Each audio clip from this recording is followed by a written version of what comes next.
أعوذ بالله من الشيطان الرجيم. بسم الله الرحمن الرحيم.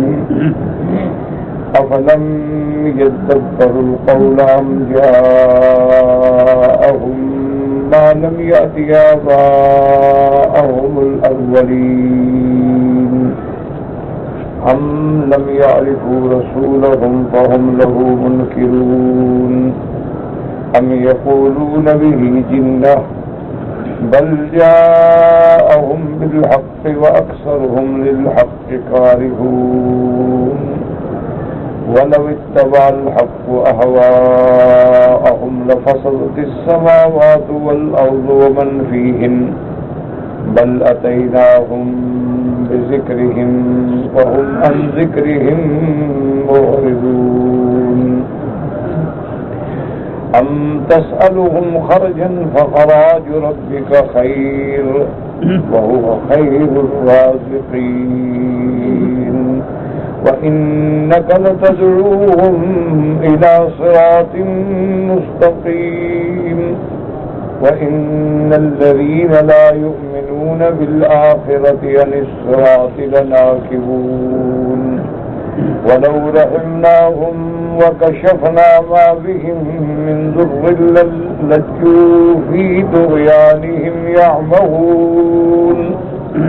قال المؤلف المفسر رحمه الله تعالى أدام النفع بعلومه وعلومكم في الدارين آمين. إلى أن قال وقال قتادة ذكر لنا أن نبي الله صلى الله عليه وسلم لقي رجلا فقال له أسلم فقال الرجل إنك تدعوني إلى أمر أنا له كاره فقال نبي الله صلى الله عليه وسلم إن كنت كارها. وذكر لنا أنه لقي رجلا فقال له أسلم وصاده ذلك فكبر عليه فقال له نبي الله صلى الله عليه وسلم أرأيت لو كنت في طريق واد وعث فلقيت رجلا تعرف وجهه وتعرف نسبه فدعاك إلى طريق واسع سهل أكنت تتبعه؟ قال نعم.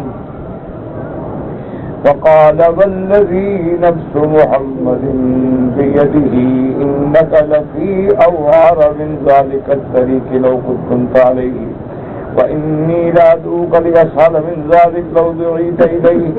وذكر لنا أن النبي الله صلى الله عليه وسلم لقي رجلا فقال له أسلم فتصعده ذلك. فقال له نبي الله صلى الله عليه وسلم رأيت لو كان لك فتيان أحدهما إذا حدثك صدقك وإذا له أدى إليك أو أحب إليك أم فتاك الذي إذا حدثك كذبك وإذا ائتمنته خانك. قال بل فتى الذي إذا حدثني صدقني وإذا ائتمنته أدى إلي. فقال نبي الله سمكتاكم أنتم عند ربكم. ابو رحمت اللہ علیہ سورۃ المؤمنون کی ان آیات کی تفسیر بیان فرما رہے ہیں کہ کسی آدمی کے نہ ماننے کے وجوہات ہوتے ہیں. یا تو نعوذ باللہ وہ غلط راستے پہ بلا رہا ہے پھر آدمی اس کی بات نہیں مانتا, یا بلانے والے کو جانتا نہیں بھی یہ کون ہے, اس کی بات مان لوں پتہ نہیں مجھے کہاں لے جائے, یا بلانے والا ایسی مطالبہ کرتا ہے کہ مجھے راستہ بتلانے کا اتنا پیسہ دو, وہ دے نہیں سکتا اس لیے نہیں مانتا. تو یہ سارے عذر نہیں ہیں, پھر کافر کیوں نہیں مانتا؟ تو مقصد بیان کرنے کا یہ ہے کہ میرے نبی آپ کو وہ جانتے ہیں, آپ کے حسب و نسب کو جانتے ہیں, آپ کی صداقت امانت دیانت کو جانتے ہیں, پھر آپ کی بات نہیں مانتے. اسی طرح آپ ان کو صراط مستقیم کی طرف بلا رہے ہیں لیکن پھر بھی نہیں مانتے. آپ ان کی بھلائی اور نجات چاہتے ہیں وہ پھر بھی نہیں مانتے. تو وجہ کیا ہے؟ اصل بات یہ ہے کہ ان کو حق نہیں ماننا, اور آپ چونکہ حق لائے ہیں یہ حق سے اعراض کرنے والی بات. اس لیے حضرت قتادہ فرماتی ہیں ذکر لنا, ہمیں یہ بات کہی گئی کہ ان نبی اللہ صلی اللہ علیہ وسلم لقی رجلا, حضور پاک صلی اللہ علیہ وسلم کو ایک بندہ ملا فقال له اسلم، حضور پاک نے فرمایا اسلام لے آؤ.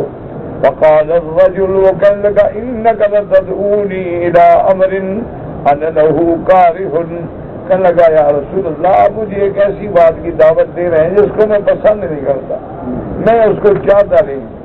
حضور پاک نے فرمایا چاہے تم نہ بھی چاہو تو پھر بھی اسلام لے آؤ. اسی طرح کہتے ہیں کہ حضور صلی اللہ علیہ وسلم کو ایک اور آدمی ملا، فقال له اسلم، آپ نے فرمایا اسلام لے آؤ. فتصعده ذلك، یہ بات اس کو بڑی ناگوار گزری. وقبر علیہ، اور آپ پہ اس پہ یہ بات بڑی لگی کہ میں کیسے اسلام لے آؤں. تو سعد کا معنی ہوتا ہے جیسے کسی کو اوپر چڑھایا جائے تو مشقت ہوتی ہے، تو اس لیے اس کو اس بات میں مشقت لگی اور یہ بات اس پہ بڑی بھاری ہو گئی.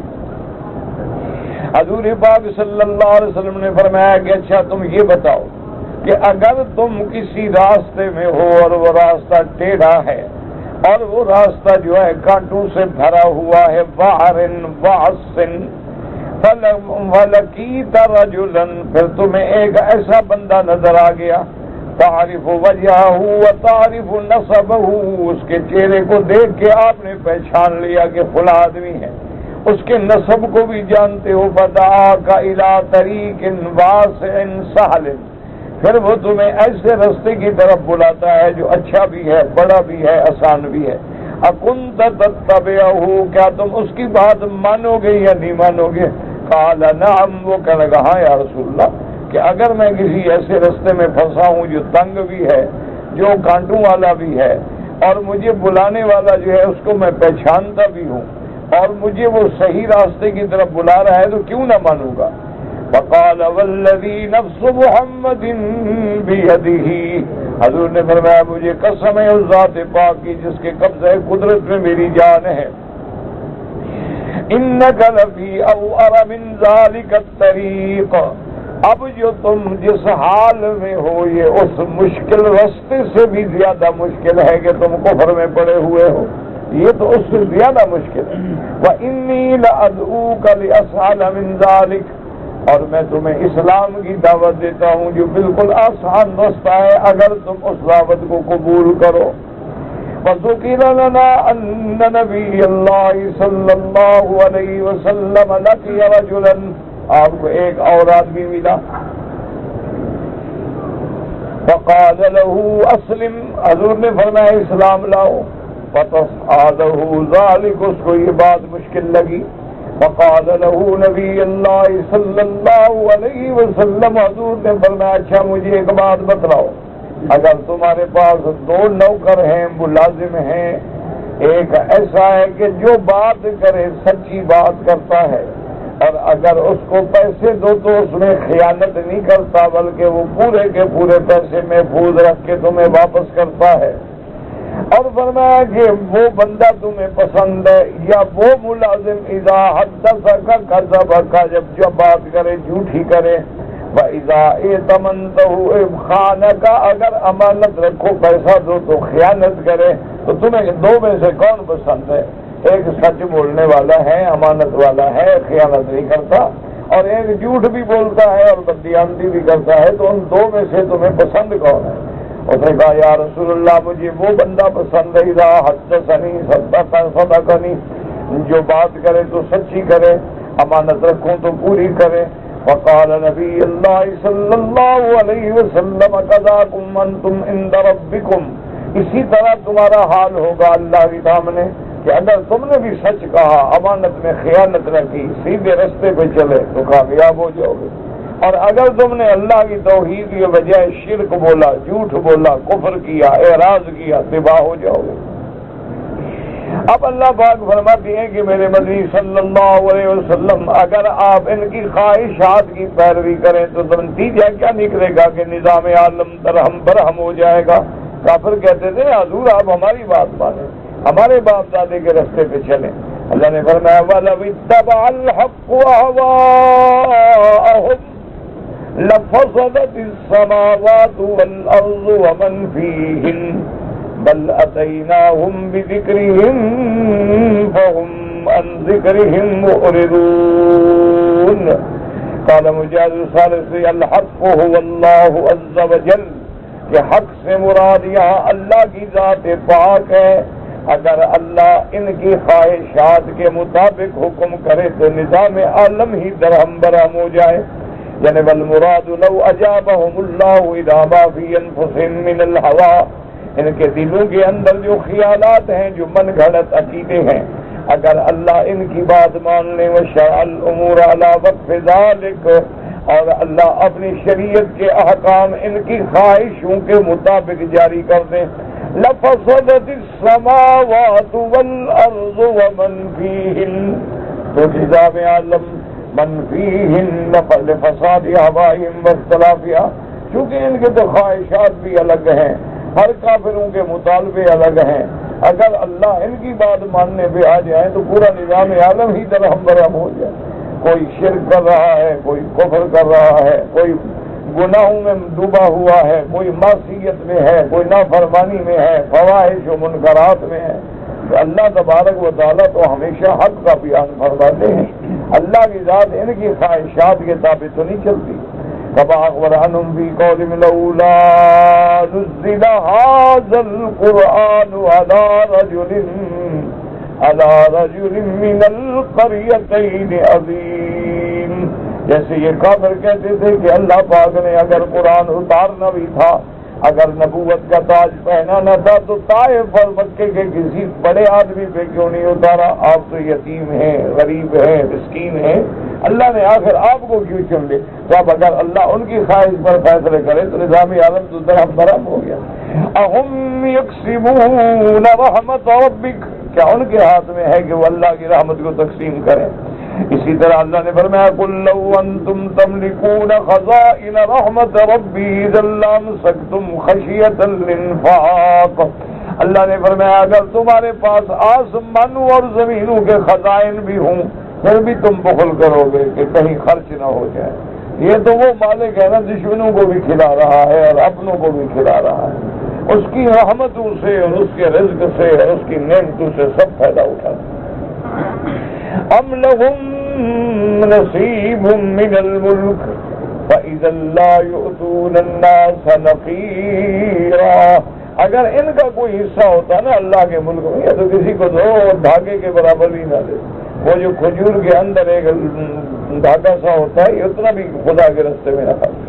کبھی آدھا کلو کبھی نجباد اختلاف آرائہم و احوائہم، ان ساری آیات کا مقصد یہ ہے کہ بندے تو خود عاجز ہیں، ان کے اندر اپنے احوال اور اپنے خواہشات پہ بھی اختلاف ہے۔ وَأَنَّهُ تَعَالَى، اور اللہ کی ذات وہ ہے وَالْكَامِلُ فِي جَمِيعِ صِفَاتِهِ وَأَقْوَالِهِ وَأَفْعَالِهِ وَشَرْعِهِ وَقَدْرِهِ وَتَدْبِيرِهِ لِخَلْقِهِ، اسی کی ذات کامل ہے اپنے صفات میں بھی، اقوال میں بھی، افعال میں بھی، اپنے شرع میں بھی اور اپنی تقدیر میں بھی اور اپنی مخلوق کی تدبیر میں بھی۔ تعالی وتقدس فلا الہ غیرہ ولا رب سواہ، اسی کی ذات بلند ہے، اسی کی ذات منزہ ہے اور اسی کے سوا کوئی معبود برحق نہیں، اس کے سوا کوئی رب نہیں۔ ولہذا قال بل اتیناہم بذکرہم، ہم نے ان کے پاس قرآن بھیجا، ذکر سے مراد اللہ کا قرآن ہے۔ اللہ نے فرمایا وَإِنَّهُ لَذِكْرٌ لَكَ وَلِقَوْمِكَ، اللہ نے قرآن کو ذکر بھی فرمایا ہے۔ وَهُمْ عَنْ ذِكْرِهِمْ مُعْرِضُونَ، لیکن یہ قرآن سے منہ پھیرتے ہیں، رخ پھیرتے ہیں۔ ہم تسألهم خرجا فخراج ربك خیر وهو خیر الرازقین، اللہ نے فرمایا میرے مدنی کیا آپ ان کو دین کی اسلام کی دعوت دینے پہ کوئی اجرت مانگتے ہیں؟ اجرن خرجن مانا اجرن وقال قدادت جعلن، یعنی انعام مانگتے ہیں۔ وخراج ربک ای انت لا تسألهم اجرتا ولا جولا ولا شیئا علی دعوتک ایاہم الی الہدی، آپ ان سے کوئی اجرت نہیں مانگتے، کوئی بدلہ نہیں مانگتے، کوئی نفع نہیں چاہتے۔ بل انت فی ذلک تحتسب عند اللہ جلیل ثوابہ، بل دعوت توحید میں آپ اپنے اجر اللہ سے مانگنے والے ہیں، بندوں سے تو کچھ نہیں مانگتے، پھر ان کو کیا ہو گیا یہ ایمان نہیں لاتے۔ جیسے اللہ نے دوسرے مقام پہ فرمایا قل ما سألتکم من اجر فهو لکم ان اجری الا علی اللہ، کہ اے قوم اگر میں نے تم سے کچھ مانگا ہے تو وہ تم اپنے پاس رکھ لو، میرا اجر میرا ثواب تو میرے اللہ کے پاس ہے۔ قل ما اسألکم علیہ من اجر وما انا من المتکلفین، میں تم سے کچھ بھی نہیں مانگتا۔ قل لا اسألکم علیہ اجرا الا المودۃ فی القربى، میں تم سے کچھ نہیں مانگتا لیکن کم از کم تم کچھ رشتہ داری کا بھی تو لحاظ کر لو، میری بات تو سن لو۔ مانگتے تو کچھ نہیں لیکن رشتہ تو ہے نا، کم سے کم اس رشتہ داری کا اتنا حیا تو ہو کہ میری بات سن لو، لیکن تم تو بات سننے کے لیے بھی تیار ہیں۔ قال وجاء من اقصى المدينة رجل يسعى قال يا قوم اتبعوا المرسلين اتبعوا من لا يسألكم اجرا، جیسے کہ شہر کے آخر کنارے میں سے بندہ آیا، اس نے لوگوں کو نصیحت کی کہ لوگوں حیا کرو، انبیاء کی بات مان لو، انبیاء پر ایمان لے آؤ، وہ تم سے کچھ معاوضہ تو نہیں مانگتے، کوئی بدلہ تو نہیں مانگتے، کوئی مال تو نہیں مانگتے۔ وَإِنَّكَ لَتَدْعُوهُمْ إِلَى صِرَاطٍ مُسْتَقِيمٍ وَإِنَّ الَّذِينَ لَا يُؤْمِنُونَ بِالْآخِرَةِ عَنِ الصِّرَاطِ لَنَاكِبُونَ، اور میرا محبوب آپ ان کو صراط مستقیم کی طرف بلاتے ہیں پھر بھی یہ نہیں مانتے۔ قال الامام احمد حدثنا حسن موسى قال حدثنا حماد بن سلمة عن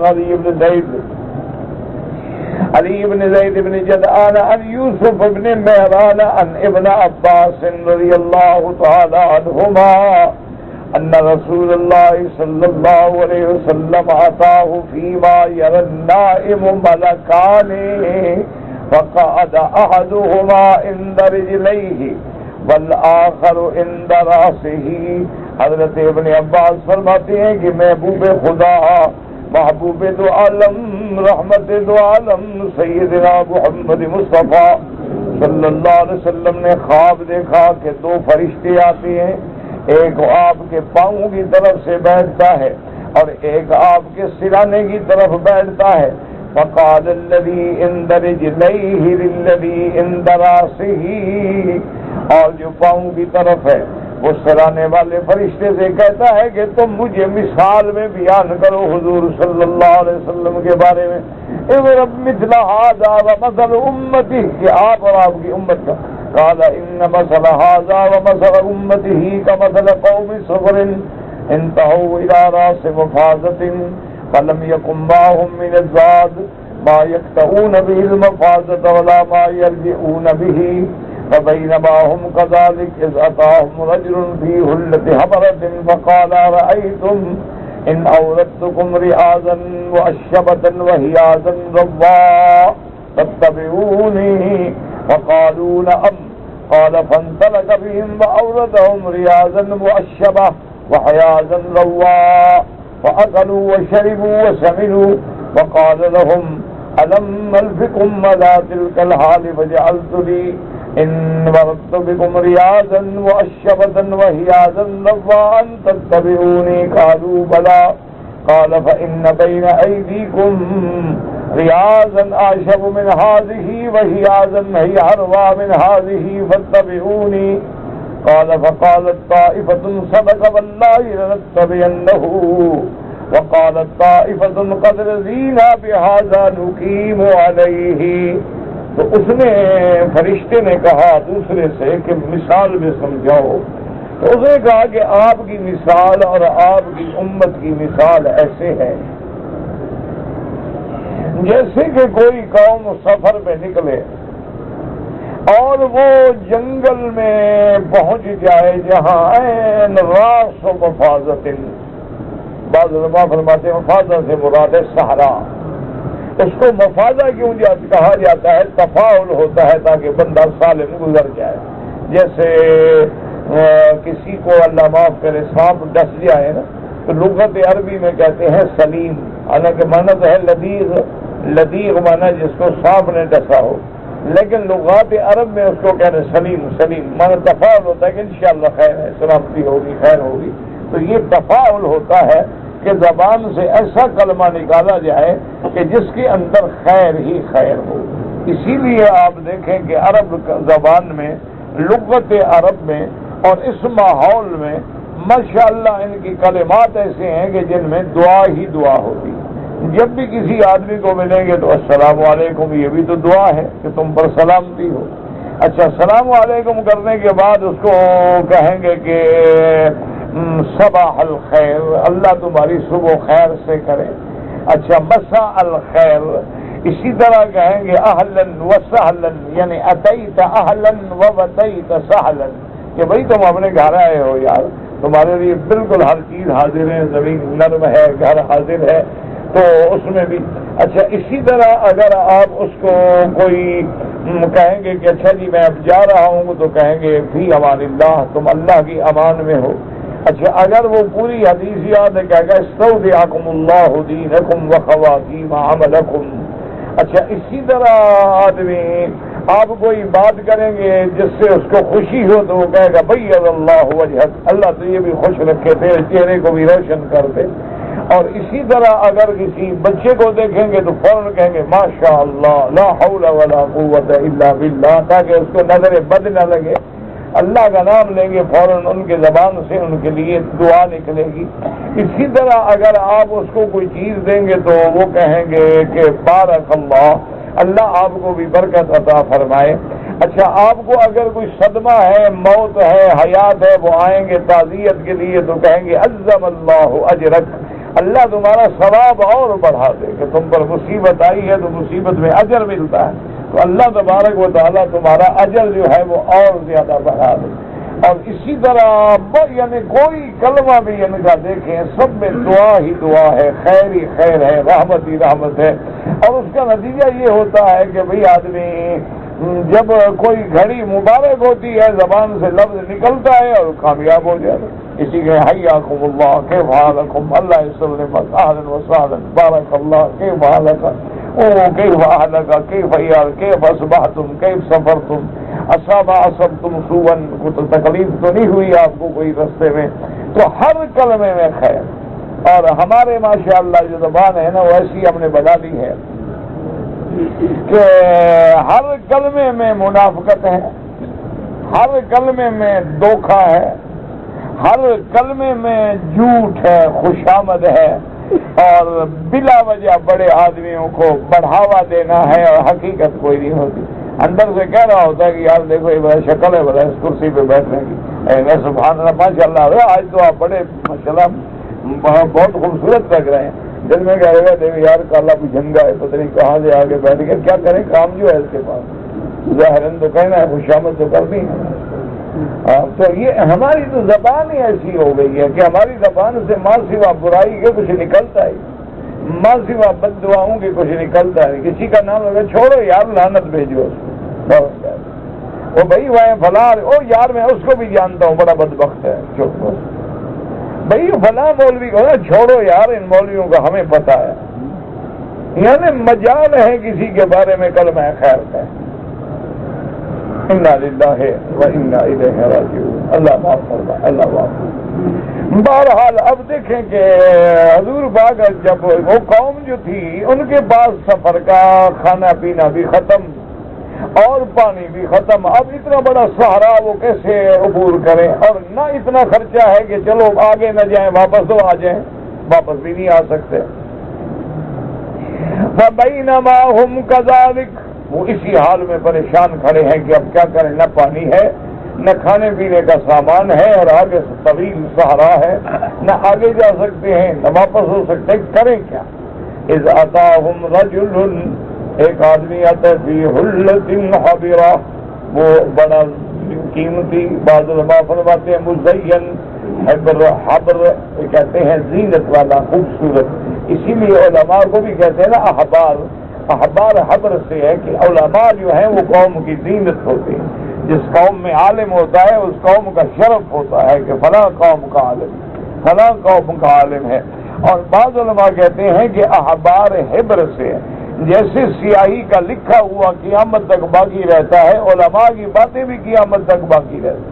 اب آپ دیکھیں نا امام بخاری فوت ہو گئے لیکن ہم کہتے ہیں رحمت اللہ، امام ترمذی، امام نسائی، ابن ماجہ، ابی داؤد، امام مالک، امام ابو حنیفہ، امام شافعی، سب نام لیں گے، کہیں گے رحمت اللہ علیہ، تو ان کا ذکر جو ہے کتنا باقی، ورنہ وہ تو پیدا ہوئے 80 ہجری میں اور فوت ہو گئے 150 ہجری میں، 150 ہجری میں، آج 1426 ہو گئی، لیکن ہر آدمی کی زبان پہ رحمت اللہ علیہ، رحمت اللہ علیہ، رحمت اللہ علیہ، تو اس لیے ان کو حضر کہتے ہیں وقال ارأیتم، اس نے ان قوم سے کہا کہ نورثکم ریاضا، کہ میں تمہیں ایسے باغ میں لے جاؤں مؤشبۃ، جس کی باغ سر سبز ہے، تر و تازہ ہے، شاخیں ہیں وحیاضن، اور بڑے بڑے حوض ہیں، روا، پانی اتنا بھرا ہوا ہے کہ تمہاری پیاس بجھانے والے ہیں، تتبعونی، بھی میں تمہیں ایسے باغ میں لے جاؤں، ایسے حوضوں پہ لے جاؤں، میری اتباع، میرے پیچھے چلو گے؟ انہوں نے کہا جی بالکل چلیں گے۔ فانطلق بهم فأوردهم، ان کو لے کے چلا اور اس نے ان کو باغوں میں پہنچا دیا، حوض کے پانوں میں پہنچا دیا، پانی بھرے ہوئے ہیں، باغ پھلے ہوئے ہیں، فأکلوا، کھایا پیا اور موٹے ہو گئے، پھل مل رہے ہیں، غذائیں مل رہی ہیں۔ اس کے بعد اس نے کہا لم الفکم علی تلک الحال فجعلت لی ان وردت بکم ریاضا معشبۃ وحیاضا روان تتبعونی قالوا بلا۔ اس آدمی نے کہا کہ دیکھو بات سنو، تو یہ جو تمہیں حوض بھی مل گئے، باغ بھی مل گئے، کھانا پینا بھی مل گیا، درخت بھی مل گئے، آبادی بھی مل گئی، اگر اس کے علاوہ اور میں تمہیں بتاؤں تو میرے پیچھے چلو گے؟ انہوں نے کہا چلیں گے۔ تو آپ نے فرمایا فإن بین ایدیکم ریاضا، تمہارے آگے ایسے ایسے باغ ہیں جو ان باغوں سے زیادہ رونق والے ہیں، زیادہ آباد ہیں، اور ایسے ایسے حوض ہیں کہ جو ان سے بھی زیادہ پانی پلانے والے ہیں، تو میری اتباع کرو گے؟ ایک جماعت نے کہا کہ صدقہ، ہاں بھئی یہ سچا ہے، پہلے بھی تو ہمیں لے آیا ہے نا، تو اب ہمیں اور اچھی جگہ لے جانا چاہتا ہے، واللہ لنتبعنہ، ہم تو اس کی اتباع کریں گے۔ اور ایک پارٹی کہنے لگی یار کا نئے دین، یہ ہم جب کھڑے ہیں یہاں سب کچھ مل رہا ہے تو اور اچھے ڈھونڈنے کی کیا ضرورت ہے، ہمیں یہی کافی۔ تو بعض دنیا کی لذتوں میں برباد ہو گئے اور بعض نے آخرت کے بعد قبول فرما لی۔ تو اس لیے ان دونوں نے مثال بیان کی کہ حضور کی مثال اور امت کی مثال یہ ہے کہ بعض تو امت کے لوگ جو ہیں وہ دنیا کی لذتوں میں کھو گئے اور آخرت کو بھول بیٹھے، اور بعض لوگوں نے حضور کی بات مان لی اور آخرت کے جو باغ ہیں جو کبھی نہ ختم ہونے والے، ایسی نعمتیں ہیں جو کبھی فنا نہیں ہوں گی، تو ان حضور کی بات مان کے کامیاب ہو گئے۔ اللہم اجعلنا من المؤمنین، اللہم اجعلنا من المفلحین، اللہم لا تجعلنا فتنة للقوم الظالمین، اللہم اشفنا واشف مرضانا ومرضى المسلمین۔ بھائی جو نمازیں قضا ہو گئی ان کا علاج یہ ہے کہ سچے دل سے توبہ کرو کہ آئندہ میں کوئی نماز نہیں چھوڑوں گا، تو توبہ کرنے سے کبائر گناہ جو ہیں وہ معاف ہو جاتے ہیں، تو انشاءاللہ یہ بھی معاف ہو جائیں گے، تو اس لیے اس کا کوئی فکر نہیں۔ لیکن علماء یہ بھی کہتے ہیں کہ جب اللہ نے آپ کو صحت دی، تندرستی دی، توبہ کی توفیق دی، تو اب اندازہ کر کے قضا نمازیں پڑھتے رہو، بجائے نفل پڑھنے کے قضا پڑھ لو، ایک تو ثواب زیادہ ملے گا، کیونکہ قضا تو فرض کی کر رہے ہو نا، نفل اور فرض کے ثواب پہ آسمان زمین کا فرق ہے۔ تو جتنا ہو سکے، کیونکہ حضور کی نماز جب قضا ہوئی ہے، نماز تو آپ نے قضا ادا کی ہے، ورنہ حکم دیتے کہ صرف توبہ کر لو۔ تو بہرحال بعض علماء فرماتے ہیں کہ نمازیں قضا بھی کرو۔ کہتے جی کہ یہ جو انعامی بانڈ وغیرہ ہے، میرا بھائی یہ جوئے کی ایک قسم ہے، اس لیے یہ ناجائز ہے۔ کہتا یہ ہوتا ہے نا کہ جی ہم نے مثلاً 10 ریال کا ایک سودا خریدا اور انعام اتفاق سے ہمارے ذمے نکل آیا کہ ہمیں 50,000 مل گیا، تو اسی کا نام تو جوا ہے نا۔ اور جوا کیا ہوتا ہے بتا دیے، پتہ نہیں پھر کیوں رکھ دیا۔ یہ لفظی معنی تو ہیں بندگی، ادب، تواضع، لیکن کیونکہ عبادت بھی تو تواضع ہے نا، تواضع نہیں ہوگی تو عبادت کیسے ہوگی؟ اس لیے علماء لکھ دیتے ہیں کہ میری تمام بندگی، تمام عبادات، تمام قولی بدنی عملی فعلی سب تیرے لیے ہے۔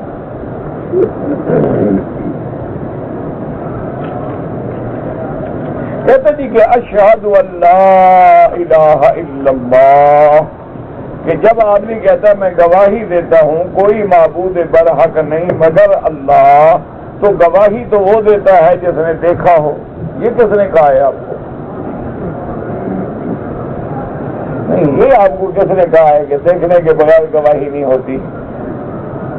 كَذَلِكَ جَعَلْنَاكُمْ أُمَّةً وَسَطًا لِتَكُونُوا شُهَدَاءَ عَلَى النَّاسِ، حضور کی امت قیامت میں ساری امتوں پہ گواہی دے گی۔ تو آپ نے تو پوری امتیں دیکھی نہیں، گواہی کیسے دیں گے؟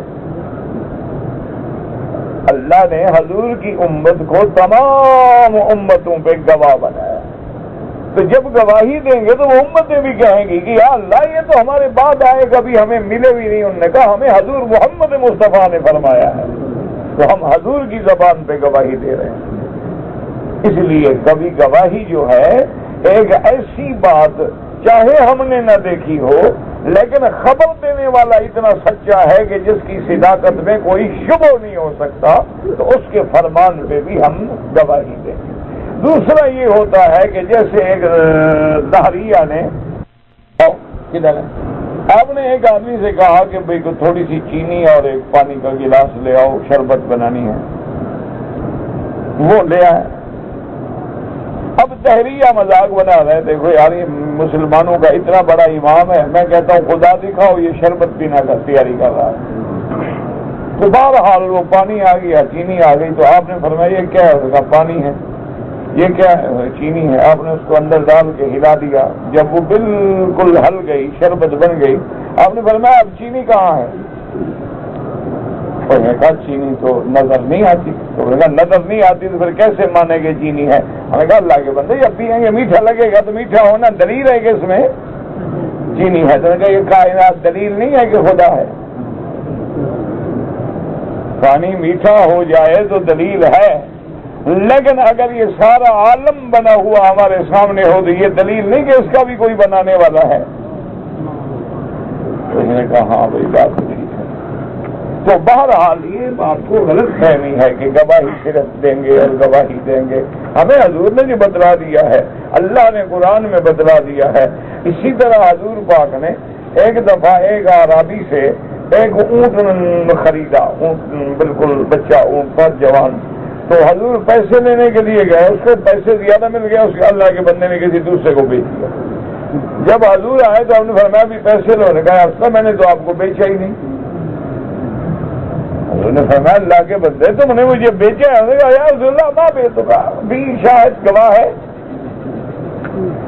اچھا اتفاق کی بات ہے، اس وقت بندہ ہی کوئی نہیں تھا۔ ایک صحابی نے جو سنا آگے اسے کہا نا اشہد ہو، میں گواہی دیتا ہوں۔ تو خیر بات ہوگی، حضور نے فرمایا اللہ کے بندے تم کیسے گواہی دینے کے لیے؟ انہوں نے کہا اس سے جب جبریل آپ پر آتا ہے ہم نے دیکھا ہے، وہ بات مان لیتے ہیں، یہ اونٹ کے سودے کی بات نہ مانتا ہوں۔ آپ نے کہہ دیا ہے، بس ہمارے دیکھنے کی ضرورت ہی کیا ہے؟ اس لیے ہمیشہ گواہی کا معنی یہ غلط فہمی ہے تمہیں کہ گواہی ہم دیکھیں گے، خدا کو دیکھو گے پھر گواہی دو گے۔ حضور کو نہیں دیکھا لہذا اشہد ان محمد رسول اللہ بھی نہ پڑھو۔ انا للہ و انا الیہ راجعون۔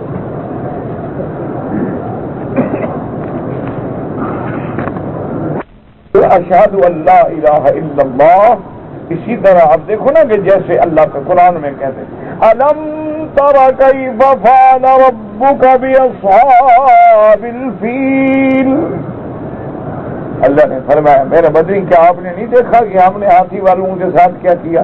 تو حضور تو موجود ہی نہیں ہے، حضور 2 سال پیدا ہوئے ہیں۔ ولد رسول اللہ فی سنۃ الفیل، جس سال بادشاہ ہاتھیوں والے نے کعبے پہ حملہ کیا اسی سال حضور پیدا ہوئے۔ حضور نے دیکھا نہیں، لیکن واقعہ اتنا مشہور ہے کہ رویا بمانے علم ہے کہ علم تعلم یا محمد کیف فعل ربک باصحاب الفیل۔ اس لیے ہمیشہ یاد رکھیں کہ کبھی شہادت بانا ہوتا ہے، دیکھنے سے بھی گواہی دی جاتی ہے، کبھی رجل ثقہ اگر بات کر دے تو اس کے کہنے پہ بھی شہادت دی جاتی ہے۔ اسی لیے ہم نے جنت نہیں دیکھی. اور کسی شاعر نے اس کو بڑا اچھا حل کیا ہے. اس نے کہا کہ بن دیکھے تجھ کو خدا مان لیا ہے, بن دیکھے تجھ کو خدا مان لیا ہے, اور دیکھنے والے کا کہاں مان لیا. ہم نے تو نہیں دیکھا نا, لیکن دیکھنے والے کا کہاں مان لیا ہے. حضور نے جو فرمایا میں نے دیکھا, بات ختم ہو گئی.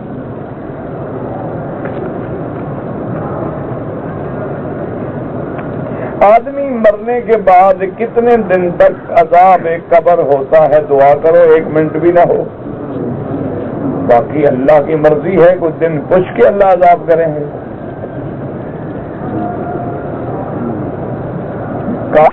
ہوتا ہے اور گناہگار کے لیے مغفرت بھی ہوتے ہیں, معافی بھی ہوتی ہے.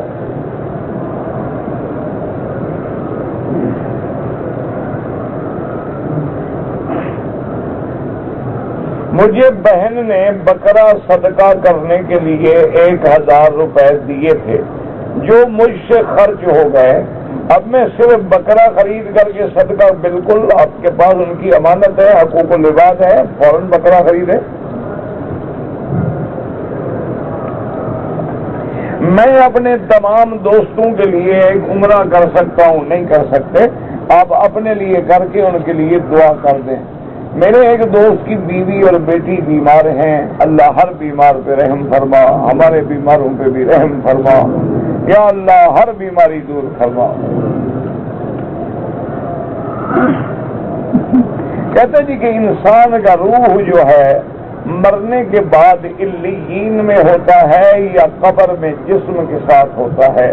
مومن کی روح جو ہے وہ علیین میں ہوتی ہے اور کافر کی روح جو ہے وہ سجین میں ہوتی ہے. لیکن روح کا تعلق جو ہے وہ جسم کے ساتھ, مردے کے ساتھ قائم ہوتا ہے. اب آپ دیکھیں نا کہ یہاں پر آپ موبائل ہے, آپ موبائل سے نمبر پنچ کرتے ہیں, نہ تار ہے, نہ رشتہ ہے, نہ کوئی بات ہے. وہ صرف اسی نمبر کو پکڑتا ہے جو تم ملا رہے ہو, دوسرے کو بھی نہیں پکڑتا ہے. اور ذریعہ صرف سیٹلائٹ ہے. اگر بندے ایسی چیز بنا سکتے ہیں, اللہ تعلق نہیں جوڑ سکتے ہیں. خدا کا خوف کریں. اب دیکھیں یہاں 4 آدمی بیٹھ جائیں, ایک پاکستان ملا رہا ہے, ایک بنگلہ دیش ملا رہا ہے, ایک برما میں بات کر رہا ہے, ایک جناب پاکستان انڈیا میں, ایک انگلینڈ میں بات کر رہا ہے. ہر آدمی اپنا اپنا پنچ کر رہا ہے, ایک ہی جگہ بیٹھے ہیں, کٹھے بیٹھے ہوئے ہیں. ہر کسی کے نمبر پہ وہی نمبر لگے گا جو اس نے پنچ کیا ہے, دوسرا نہیں لگتا ہے.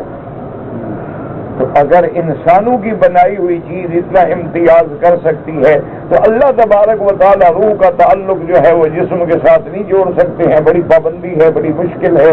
اور کیسے ہوگا اور کیسے نہیں ہوگا آپ سے پوچھیں گے. سورج کہاں ہے لیکن اس کی روشنی ہر جگہ آ جاتی ہے. چاند دیکھیں کہاں ہے, لیکن جوں جوں چاند چڑھتا ہے سمندر کی موجوں میں تموج آ جاتا ہے, جوش آ جاتا ہے, مد جزر پیدا ہو جاتا ہے. اور جوں چاند گھٹے گا سمندر بھی بیٹھنا شروع کر دے گا. کہاں چاند کہاں سمندر. تو اگر یہ تعلق قائم ہو سکتا ہے تو تمہیں کیا تکلیف ہے؟ روح اور جسم میں تعلق قائم کرنے پہ بڑی مشکلات آ گئی ہیں تمہیں.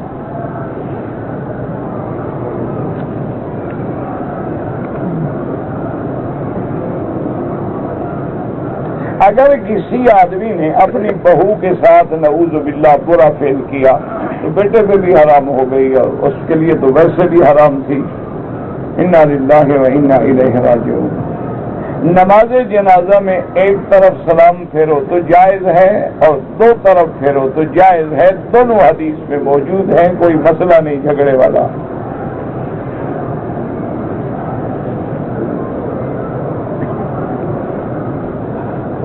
کہتے جی کہ ہمارے ملک میں پابندی لگا دی گئی ہے کہ 5 سال میں اندر جس نے حج کیا ہے وہ دوبارہ حج نہ کرے. ان کا مقصد یہ ہوتا ہے تاکہ وہ لوگ جائیں جن نے کبھی نہیں کیا بیچاروں نے, تاکہ ان کو حق ملے. تو ان کی نیت بھی اپنی جگہ نیک ہے اور صالح ہے. لیکن جس کا اللہ نے لبیک لکھا ہے وہ کسی نہ کسی شکل میں آ ہی جائے گا. اور پھر آپ جیسے پاکستانیوں کے مسئلہ ہی کوئی نہیں. یہ تو 1 سال میں 2 حج پڑھ سکتے ہیں. کیا ہے ان کے پاس 10 پاسپورٹ ہوتے ہیں جس پہ وہ لے آئیں گے جس پہ حج نہیں کیا. بڑی ماہر قوم ہے بادشاہ، کمپیوٹر پاگل ہو جائے، ایسی قوم ہے ماشاءاللہ کہ کمپیوٹر پہ ہاتھ رکھے تو کمپیوٹر بدل ہو جائے، جواب ہی نہ دے سکے کیا ہے۔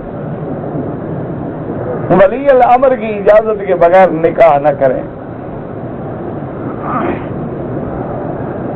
مدینے میں 40 نمازیں پڑھنے کی فضیلت ہے، کوئی نہ پڑھ سکے کوئی حرج نہیں۔ حضور صلی اللہ علیہ وسلم سلام کا جواب دیتے ہیں، ہاں بالکل دیتے ہیں۔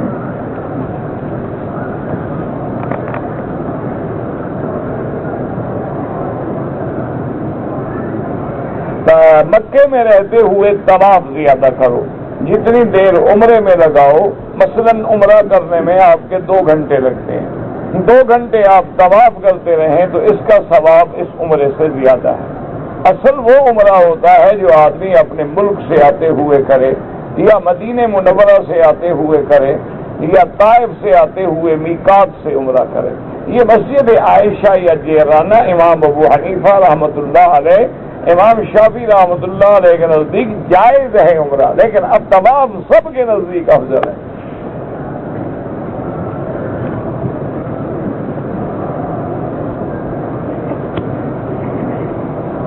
کہتے جی کہ ہم نے پاکستان سے ارادہ کیا تھا کہ آپ کا درس سنیں گے، لیکن یہاں ہمیں بیٹھنے نہیں دیتے خواتین کو، ہم درس نہیں سن سکتی۔ تو میری بیٹی آپ کا اللہ آپ کو جزا دے گا، اجر دے گا، کیونکہ یہاں انتظام نہیں ہے خواتین کا، اور پھر کام ہو رہا ہے، جگہ بڑی تنگ ہے، اور عورتیں بیٹھ جائیں تو پھر راستے رک جاتے ہیں، سیڑھیوں پہ بیٹھیں تو مشکلات ہو جاتی ہیں۔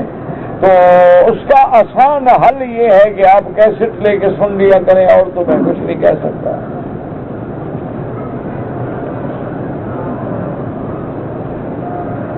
ایک آدمی پاکستان سے جدہ آیا، جدے میں اس نے 15 دن قیام کیا۔ اس نے اگر احرام نہیں باندھا پاکستان سے تو کوئی حرج نہیں، کیونکہ اس کا سفر اول جو ہے وہ جدہ ہے، وہ مکہ نہیں۔ اب 15 دن کے بعد اگر وہ جدے سے عمرہ کرنا چاہے تو کر لے۔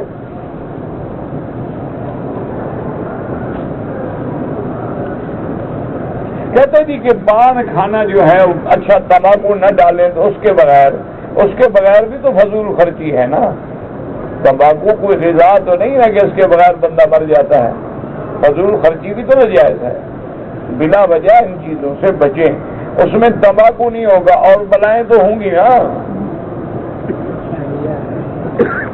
دعا جب بھی مانگیں اللہ سے سیدھی مانگیں۔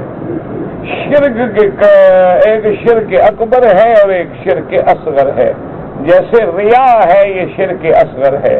اللہ کے سوا کسی غیر کو پکارنا، غیر سے مدد مانگنا، غیر کو نفع نقصان کا مالک سمجھنا، غیر کو غوث سمجھنا، مدد دینے والا سمجھنا، یہ سب شرک ہے۔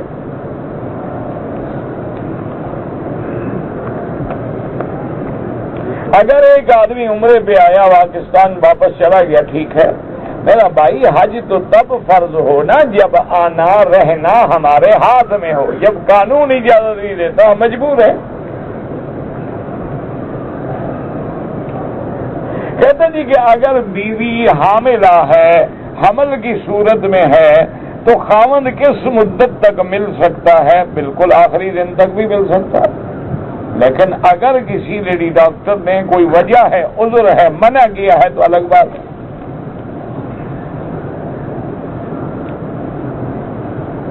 اگر کسی نے اپنی بیوی کا غلط راستہ اختیار کیا تو اس پہ اللہ کی لعنت ہے۔ حضور نے فرمایا ملعون من اتی فی دبر امرأتہ، اللہ کی اس پہ لعنت ہو جو آدمی عورت کو الٹے راستے سے استعمال کرے۔ عقیقے کا گوشت جو ہے وہ ماں باپ بھی کھا سکتے ہیں، سب کھا سکتے ہیں، دوست بھی کھا سکتے ہیں، غریب بھی کھا سکتے ہیں۔ میری منگیتر بیمار ہے، اللہ سب کو شفا دے۔ اگر کوئی آدمی مہنگی چیز پہنے، اسراف ہے، ہاں بالکل اس میں تو کوئی شک نہیں میرا بھائی، کہ مثلا ہم ایک گھڑی لیتے ہیں اور مقصد اس کا کیا ہے؟ ٹائم دیکھنا ہے تو 5 ریال والی سے بھی کام چل جاتا ہے، اور لوگوں پہ روب ڈالنا ہے تو 2 لاکھ ریال کی، 3 لاکھ کی، 5 لاکھ کی، 10 لاکھ ریال کی بھی گھڑیاں ہیں، وہ پھر جیولری میں آ جاتی ہے نا، ان میں ڈائمنڈ لگے ہوتے ہیں۔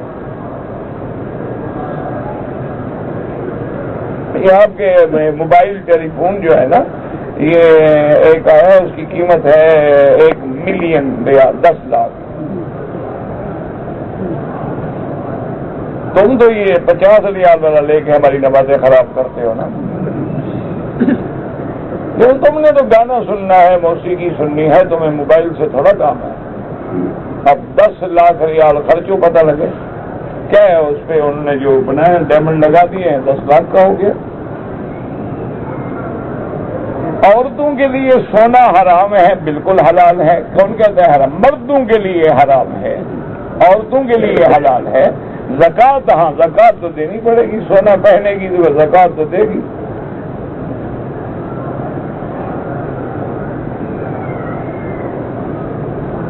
مولانا مسعود صاحب نے بڑی مہربانی سلام بھیجا ہے، اللہ سب کو جزائے خیر دے، جو بھی ہمیں سلام بھیجے ان پہ سلام ہو۔ سنا ہے، اچھا سنا ہے، حنفی کی نماز عصر ظہر کے ساتھ مقدم نہیں پڑھ سکتے۔ مجھے نہیں پتا یار تم نے کیا لکھا ہے۔ حنفی مسلک میں سفر کی حالت میں ظہر اور عصر کو جمع کر سکتے ہیں، لیکن اس کی شکل یہ ہو کہ ظہر کو آخری وقت میں پڑھے اور عصر کو اول وقت میں پڑھے۔ امام احمد بن حنبل رحمۃ اللہ علیہ، امام شافعی رحمۃ اللہ علیہ کے نزدیک سفر میں مسافر جو ہے وہ ظہر کو عصر کے ساتھ ملا کے پڑھ سکتا ہے، چاہے اول وقت میں بھی پڑھ لے، اور مغرب پڑھ کے فوراً عشاء پڑھ لے تو ان کے نزدیک جائز ہے۔ امام صاحب فرماتے ہیں کہ قرآن کہتا ہے کہ نماز کے اوقات معین ہیں، توقیت تعیین کا تقاضا کرتی ہے، اشتراک کا تقاضا نہیں کرتی، لہذا ہر نماز کو ہر اپنے اپنے وقت میں پڑھو۔ جمع کیسے کرو کہ ایک کو لیٹ کر دو ایک کو جلدی پڑھ لو؟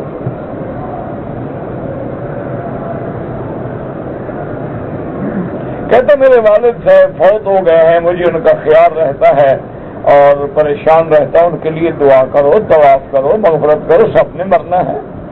اگر سارے ماں باپ جیتے زندہ رہیں تو تم تو خود گھر چھوڑ کے بھاگ جاؤ۔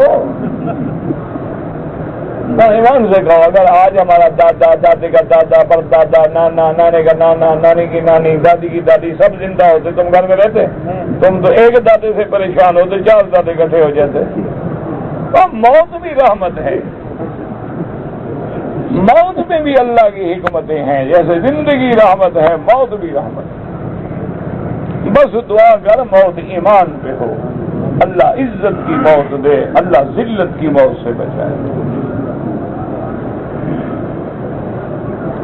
میرا نام ہے محمد، لڑکا نہیں بول سکتا، اللہ شفا دے۔ والد والدہ کے لیے عمرہ کرو، حج کرو، سب جائز ہے۔ میں تو غریب ہوں، مجھے کوئی دوسرا عمرے کے لیے لے آیا ہے، حج فرض ہے، کوئی فرض نہیں۔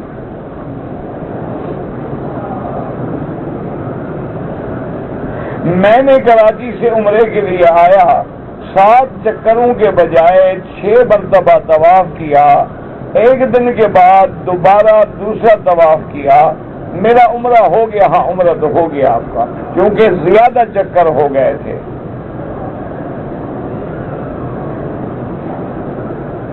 اگر کوئی آدمی بڑی ہلکی خوشبو والے صابن سے حالت احرام میں ہاتھ دھو لے تو 1-2 ریال خیرات کر دے۔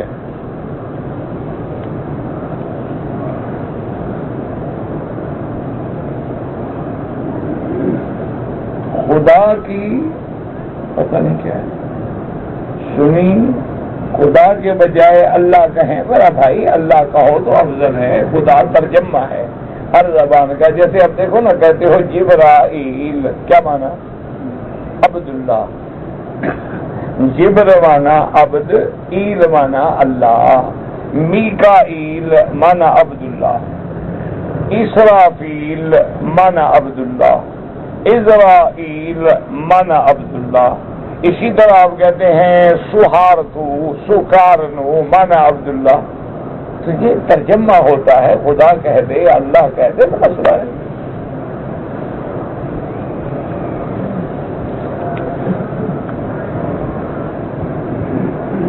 اگر حجر اسود پہ خوشبو لگی ہو اور آپ عمرے میں ہیں، حالت احرام میں ہیں، تو پھر آپ بوسہ نہ دیں، اور آگے پیچھے بوسہ دینا کوئی منع نہیں. چونکہ حالت احرام میں خوشبو لگانا منع ہے، تو وہاں خدشہ ہے کہ میرے چہرے پہ خوشبو نہ لگ جائے، تو پھر احتیاط کرنا ہے.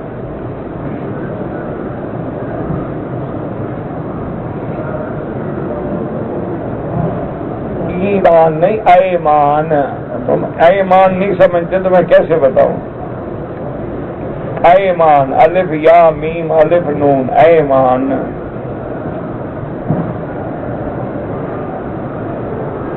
اگر کوئی آدمی قرآن شریف پڑھ کے جسم پہ حصوں پہ دم کرے بیماری سے، جائز ہے، بالکل جائز ہے.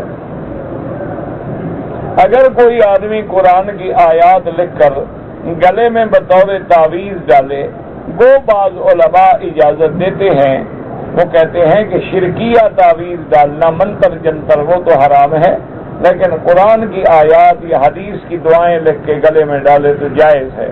لیکن افضل یہ ہے کہ اس سے بچو اور پڑھ کے دم کیا کرو. اللہ کے صفاتی نام جو بھی ہے، قرآن پڑھ کے دم کریں، فاتحہ پڑھ کے دم کریں، سب جائز ہے. اگر فرض نماز میں یا نفلی نماز میں رونا آ جائے اچھی بات ہے، لیکن ایسے نہ روئیں کہ آواز نکلے. آواز نکلے تو پھر نماز نہیں ہوگی.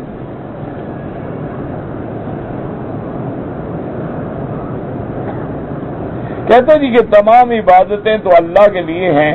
ثواب صدقہ یا آپ قرآن پاک پڑھ کے جو ہم والدین کو ثواب بخشتے ہیں، ہے تو اللہ کے لیے. اللہ قبول فرمائیں گے تو ثواب دیں گے.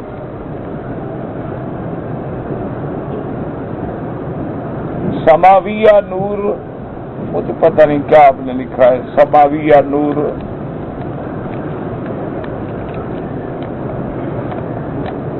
نماز نوافل، نماز شکرانہ، یہ سمجھانے کے لیے ہیں. یہ نام جو ہیں یہ نہیں ہوتے، مانا یہ ہوتا ہے سجدہ شکر ہے، صلاۃ الحاجہ ہے. اچھا کسی کو بیمار ہو گیا تو حاجت ہے، دعا نماز پڑھے اللہ شفا دے، کیونکہ اللہ کا حکم ہے وَاسْتَعِینُوا بِالصَّبْرِ وَالصَّلَاةِ. تو علماء سمجھانے کے لیے اوپر ہیڈنگ لگا دیتے ہیں تاکہ آدمی کو آسانی ہو، ورنہ یہ حدیث قرآن میں ایسے نام نہیں آتے. رمضان کے بعد عمرہ کرو یا پہلے کرو، اگر زندگی میں ایک دفعہ حج کر چکے ہو دوبارہ کبھی حج فرض نہیں ہوتا. کوئی آدمی جدہ یا مکہ سے مدینہ زیارت کے لیے جائے، اگر پھر مدینے سے سیدھا مکے آئے تو لازم احرام باندھے کے میقات ہے.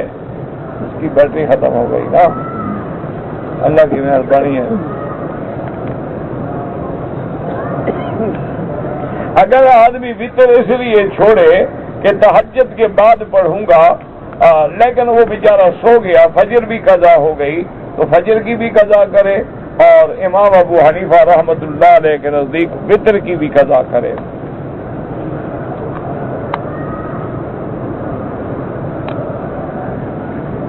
کہتے ہیں کہ اگر کوئی آدمی، آپ نے اور خراب کر دیا ماشاءاللہ، وہ پہلے بھی ٹھیک تھا یار. ہاں جی ماشاء اللہ کاریگر لوگ ہیں، ٹھیک ہے وہ چل رہا ہے تو اس کو چھیڑتے کیوں ہوتا. اگر کوئی آدمی کسی کے پیچھے مال پہ ناجائز قبضہ کرے، وہ قیامت میں پکڑا جائے گا. آپ کا حق ہے، آپ کو ملے گا. بندے کو معاف کر دیں یا آخرت میں آپ کی مرضی. اگر آپ کو اللہ نے بہت کچھ دیا ہے، معاف کر سکتے ہو معاف کر دو، ورنہ تمہارا حق محفوظ ہے، قیامت میں ملے گا. اگر عورتیں مسجد الحرام میں نماز پڑھیں، گھر میں پڑھیں تو افضل ہے، لیکن مسجد میں پڑھنا چاہیں تو ہم ان کو منع نہیں کر سکتے. ہم ان کو روک نہیں سکتے کہ تم مسجد میں نہ جاؤ یا مسجد میں نماز نہ پڑھو، لیکن اگر وہ مسئلہ سمجھے اور گھر میں پڑھے تو افضل ہے. لیکن ایک بات یاد رکھو، عورتوں کو اکیلا بھی اب ہوٹل میں یا مکانوں میں یا کمروں میں نہ چھوڑا کریں، آج کل حالات اچھے نہیں رہے۔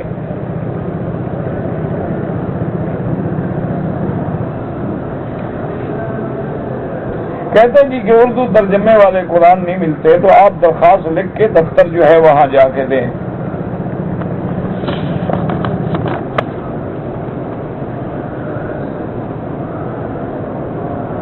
کہتے ہیں جی کہ بندے کو کسی ایک امام فقہ کی پیروی کرنی چاہیے یا 2-3 اماموں کی، تو 2 کشتیوں پر پاؤں رکھ لو، انشاءاللہ جو نتیجہ ہوگا وہ یہاں بھی ہوگا۔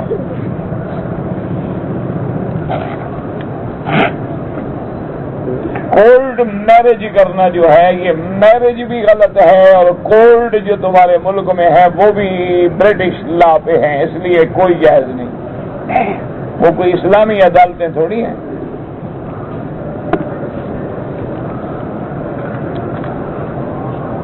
اگر مغرب کی اذان کے بعد 2 رکعت پڑھ لیں کوئی حرج نہیں، لیکن امام ابو حنیفہ رحمۃ اللہ علیہ کے نزدیک افضل یہ ہے کہ مغرب کی نماز کے بعد پڑھیں۔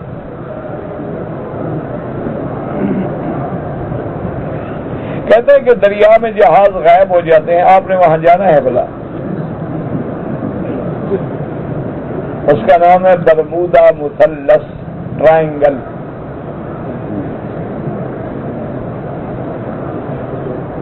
جانا نہیں بے وقوفی کر کے۔ ایک آدمی نے بینک سے قرضہ لیا ہوا ہے سود پر، اب آیا ہے عمرے پہ، عمرہ تو ہو جائے گا لیکن سود کی لعنت سے جان چھڑاؤ اور توبہ کرو اور واپس کرو۔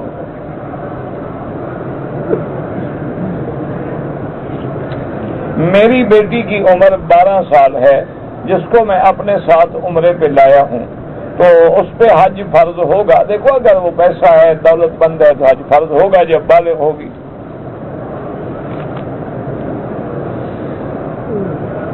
پہلی دفعہ عمرے پہ آیا ہے، حج نہیں کیا، پھر جب اللہ توفیق دے حج کرے۔ اگر ہم نماز عصر کے بعد طواف کریں تو حنفی مسلک والے لوگ جو ہیں وہ مغرب کے بعد 2 رکعت پڑھیں، باقی ائمہ کے نزدیک حرم میں جائز ہے۔ میں نے حج کا طواف رات کو کیا تھا، کوئی رات کو کرو یا دن کو، سب جائز ہے۔ کہتے ہیں جی کہ ایک شخص نے مجھے پیسے دیے تھے کہ نمازی اور غریب لوگوں کو کپڑے سلوا کے دے دینا، تو کیا اس میں سے میں اپنے لیے بھی کپڑے سلوا سکتا ہوں؟ یہ تم کو پتا، نمازی ہو غریب ہو تو سلوا سکتے ہو۔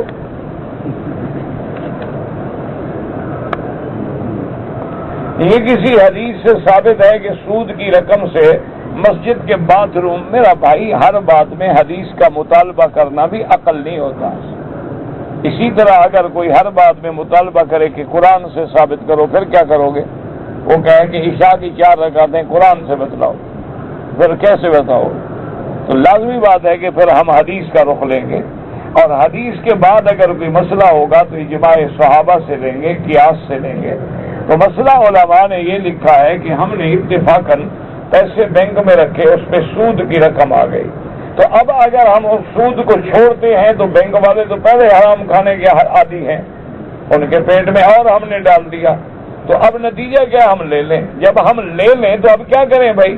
تو اس لیے علماء نے لکھا کہ ان کو حقیر کاموں پہ لگاؤ، اچھے کاموں میں نہ لگاؤ۔ یعنی مسجد بن رہی ہے تو مسجد میں تو نہ لگاؤ، ہاں کوئی لیٹرین بنانا ہے تو بنا ڈالو۔ اچھا، اسی طرح کسی کو دو تو ثواب کی نیت نہ کرو، ثواب حلال پہ ملتا ہے، ان اللہ طیب لا یقبل الا الطیب، حرام پہ ثواب نہیں ملتا۔ تو یہ مفہوم ہوتا ہے قرآن و حدیث کا۔ نماز جمعہ کے 2 فرض کے علاوہ باقی جو نماز پڑھی جاتی ہے، ہاں سیدھی بات ہے، باقی سب سنتیں ہیں۔ آپ نے جو تجاویز حجر اسود کے لیے دینی ہے، یہاں باقاعدہ وزارت ہے ریاست الحرمین، وہاں لکھ کے بھیجیں۔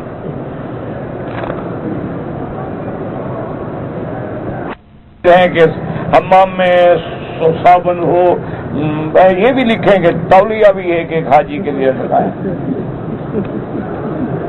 تاکہ 20 لاکھ حاجی جو آئے تو 20 لاکھ ٹاول بھی ہونا چاہیے، اور ہر نماز پہ وہ بدلا جائے تو 5 نمازوں پہ 5 بدلے جائیں۔ 20 کو 5 سے ضرب دو، یہی کام کرتے رہیں، حاجیوں کا فکر نہ کریں، بس یہی ٹاول اور صابن کا کام کریں۔ اللہ کے بندے جہاں ہو رہا ہے، مدینے میں ہو گیا الحمدللہ، یہاں بھی جب نئے بنیں گے ہو جائے گا، ان کو تم سے زیادہ فکر ہے۔ میں بحرین سے آیا ہوں، ہمارے دفتر میں عیسائی کام کرتے ہیں، تو ان کے ساتھ ان کو اگر ہم کھجوریں یا زمزم دیں کوئی بات نہیں، دے سکتے ہیں۔ مکے کے کافر زمزم نہیں پیتے تھے، مدینے میں جو کافر رہتے تھے مدینے کی کھجوریں نہیں کھاتے تھے۔ رکن یمانی پہ اگر رش ہو، اشارے کی کوئی ضرورت نہیں، پھر بغیر اشارے کے چلے جائیں۔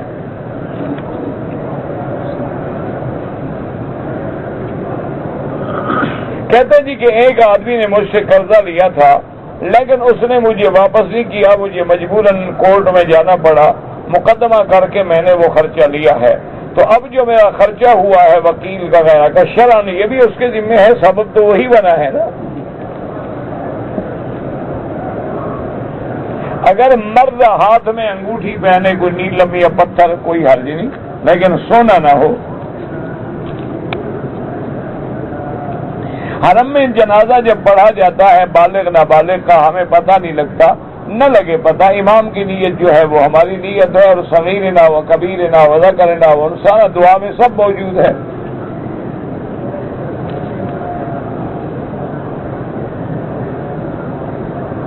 کہتے جی ایک بالغ لڑکا ہے، وہ شادی کرنا چاہتا ہے لیکن والدین راضی نہیں، بغیر والدین کے منشے کے نہ کرے، کیونکہ لڑکے جو ہیں وہ دل سے سوچتے ہیں، والدین جو ہیں وہ عقل سے سوچتے ہیں، اور دل کے فیصلے اکثر جو ہے انشاءاللہ بعد میں رونے کے سوا کچھ نہیں ملتا، اس لیے والدین پہ چھوڑ دو، اپنے وقتی جذبات پہ قابو رکھو۔ اگر ایک باپ نے 2 بیٹوں کو تو جائیداد میں حصہ دیا ہے، ایک بیٹے کو محروم کر رہا ہے، تو جس بیٹے کو محروم کر رہا ہے اسی کی وجہ سے انشاءاللہ جہنم میں جائے گا۔ بیٹے اللہ نے تیرے گھر میں پیدا کیے ہیں، حق اللہ نے ان کو دیا ہے، تم کون روکنے والے کہ 2 کو دے دو اور 1 کو نہ دو؟ توبہ کرو اور سب کو حق دو۔ اگر مکے میں کوئی نماز چھوڑے تو کافر ہو جاتا ہے، عمدن چھوڑے۔ میں حافظ قرآن ہوں لیکن قرآن میرا کچا ہے، کسی قاری کے پاس بیٹھ کے کوشش کرو دوبارہ یاد کرنے کی۔ میں کام کرنے کی ارادہ کرتا ہوں لیکن پورا نہیں ہوتا، وہ اللہ کے ہاتھ میں ہے، ہمارے ہاتھ میں تو ہے نہیں، ہم کوشش کرتے رہے، السعی منا والاتمام من اللہ، ہمارے بس میں ہے، کوشش پورا کرنا نہ کرنا اللہ کے ہاتھ میں، اور پورا نہیں ہوتا